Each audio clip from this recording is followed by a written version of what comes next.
ಚಿಕ್ಕಬಳ್ಳಾಪುರ ಜಿಲ್ಲೆಯ ಬಾಗೇಪಲ್ಲಿ ಪಟ್ಟಣದ ಗಡಿಯಲ್ಲಿರುವ ಆಂಧ್ರದ ಗೋರಂಟ್ಲ ಮಂಡಲ್ನ ಕಲ್ಲಿತಾಂಡ ಗ್ರಾಮದ ಸೈನಿಕ ಮುರಳಿ ನಾಯಕ್ ಭಾರತ್ ಪಾಕ್ ನಡುವೆ ನಡೆಯುತ್ತಿರುವ ಯುದ್ಧದಲ್ಲಿ ವೀರ ಮರಣವನ್ನಪ್ಪಿದ್ದಾರೆ.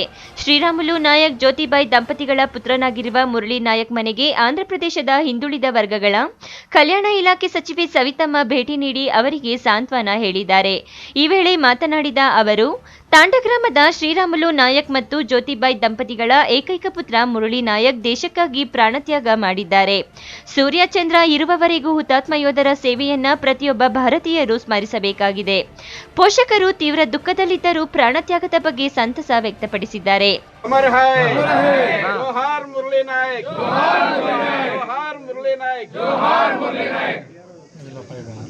పుట్టినవారు పుట్టక తప్పదు, కానీ చరిత్రలో సూర్యచంద్రులు ఉన్నంత కాలము మలవలేని వారు కొంతమందే ఉంటారు. మన చరిత్ర ఈరోజుకి స్వాతంత్రం కోసం ఎంతోమంది పోరాట త్యాగం చేసినందుకు ఈరోజు మనకు స్వాతంత్రం వచ్చింది. ఈరోజు మన మురళీ నాయక్ కూడా ధర్మం కోసం, దేశం కోసం ప్రాణాలు వదిలిన వీర సైనికుడనే చెప్పాలి. ఎందుకంటే అతి చిన్న వయసులోనే నేను ఒక్క రోజైనా సైనికునిగా ఉండి మరణించారే తప్ప ఆర్మీకి పోకుండా ఉండనండి తల్లిదండ్రులతో, గ్రామస్తులతో. అంటే అతనిలో ఉన్న దేశం మీద ఉన్న భక్తి ఏంటో ఆయన మరొకసారి కూడా చూపించారు. మరి నిజంగా మరి ఈ సత్యసాయి జిల్లా పెనుకొండ నియోజకవర్గం గోరెంట మండలంలోని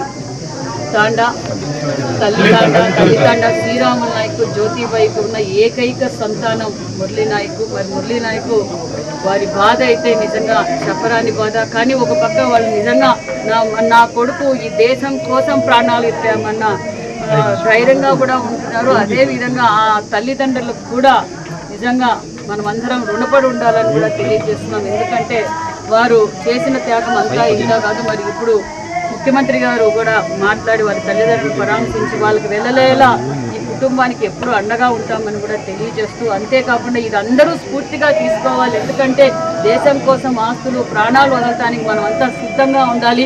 ఎందుకంటే ధర్మం కోసం ఈరోజు మనం పోరాటం చేస్తున్నాం. ఒక పక్క నరేంద్ర మోడీ గారు కావచ్చు, ఒక పక్క మన ముఖ్యమంత్రి చంద్రబాబు నాయుడు గారు మన దేశం కోసం అన్ని వేళలా అన్ని శ్రమించడానికి మనం సిద్ధంగా ఉండాలని కూడా తెలియజేస్తూ, ఖచ్చితంగా పాకిస్తాన్ని భూస్థాపితం చేయబోతున్నామన్న విషయాన్ని కూడా మేము తెలియజేస్తున్నాం.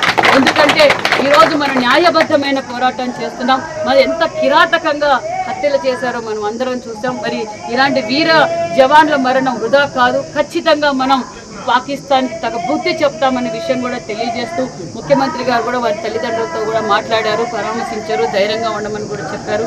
అన్ని విధాల ఆ కుటుంబానికి రాష్ట్రం నుంచి కావాల్సిన సహకారం, కేంద్రం నుంచి రావాల్సిన సహకారం ఖచ్చితంగా ఉంటుంది. మరి ఈరోజు నేను కూడా వారి కుటుంబానికి ఆసరాగా ఉండాలి. ఎందుకంటే వాళ్ళ కుటుంబ పోషణ మొత్తం ఆ అబ్బాయి మీదే ఆధారపడి ఉండేది. మరి అబ్బాయి కుటుంబ పోషణ ఇబ్బంది పడుతుందన్న ఉద్దేశంలో నేను కూడా ఒక 5 లక్షల రూపాయలు చెక్ కూడా అందజేశాను. ఖచ్చితంగా ఎల్లవేళలా ఆ కుటుంబానికి అండగా ఉంటామని కూడా తెలియజేస్తూ, జోహార్ మురళి, జోహార్ మురళి, జోహార్ మురళి.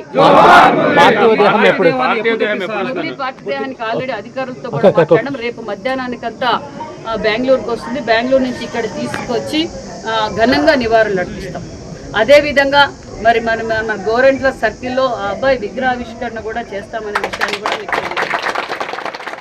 ಇನ್ನು ಯೋಧ ಮುರಳಿ ನಾಯಕ್ ರವರ ಪಾರ್ಥಿವ ಶರೀರ ಶನಿವಾರ ಬೆಂಗಳೂರಿಗೆ ಬರಲಿದ್ದು, ಅದೇ ದಿನ ಯೋಧನ ಸ್ವಗ್ರಾಮ ಕಲ್ಲಿತಾಂಡದಲ್ಲಿ ಸರ್ಕಾರಿ ಗೌರವಗಳೊಂದಿಗೆ ಅಂತ್ಯಕ್ರಿಯೆ ನೆರವೇರಿಸಲಾಗುತ್ತದೆ.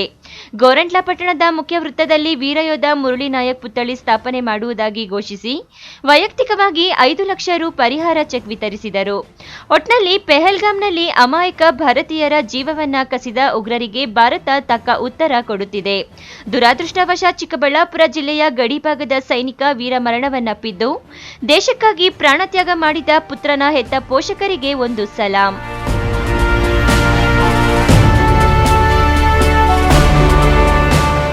P Manjunath Reddy, MMTV news, Bagepalli.